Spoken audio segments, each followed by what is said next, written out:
जानिए अपने जीवन में गरीबी और दुख का असली कारण। Buddha moral story. ये कहानी है गौतम बुद्ध और एक दुखी भिखारी के बीच की बुद्ध मॉरल स्टोरी, जिससे जीवन का बहुत अच्छा ज्ञान मिलता है। एक बार महात्मा बुद्ध एक गांव में अपने शिष्यों सहित घने पेड़ की छांव के नीचे बैठे थे। आसपास के गांवों से बहुत से लोग अपनी मानसिक समस्याएं लेकर महात्मा बुद्ध के पास आ रहे थे। महात्मा बुद्ध उन सब की मानसिक परेशानियों का समाधान देते। सब लोग खुशी खुशी अपनी समस्याओं का समाधान पाकर वहां से लौट रहे थे।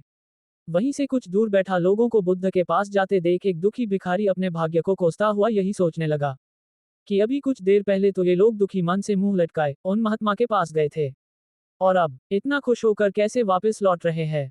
आखिर माजरा क्या है, जरा मैं भी जाकर देखूं कि वो महात्मा ऐसा कौन सा खजाना बांट रहा है इन लोगों को। वे इतने प्रसन्न हुए कि उनके चेहरे लाल हो गए। जब वो दुख भिखारी कुछ नजदीक गया तो उसने देखा कि ये महात्मा तो लोगों को प्रवचन देकर लोगों के दुख का निवारण कर रहे हैं। ये देखकर भिखारी के मन में भी तीव्र इच्छा हुई कि क्यों न मैं भी इन महात्मा को अपना दुख बताऊं। मुझे भी अपने दुख का समाधान अवश्य मिलेगा, बस फिर क्या था। समाधान पाने की लालसा लिए भिखारी महात्मा बुद्ध के सामने पहुंचा और हाथ जोड़कर प्रणाम करते हुए बोला, हे महात्मा बुद्ध, मैं भी लोगों की मदद करना चाहता हूँ। मुझे लोगों की मदद करने की बहुत इच्छा है, लेकिन मैं कैसे मदद कर सकता हूँ।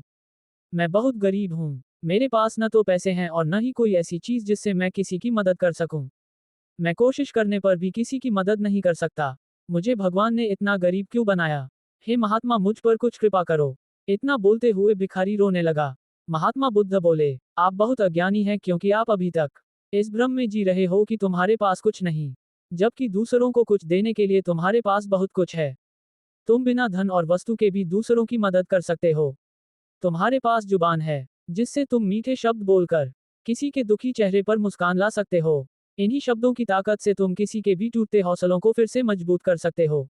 इन शब्दों की शक्ति से आप किसी के भी मन में सकारात्मक विचारधारा के बीज बो सकते हैं और उसे गलत रास्ते पर जाने से रोक सकते हैं।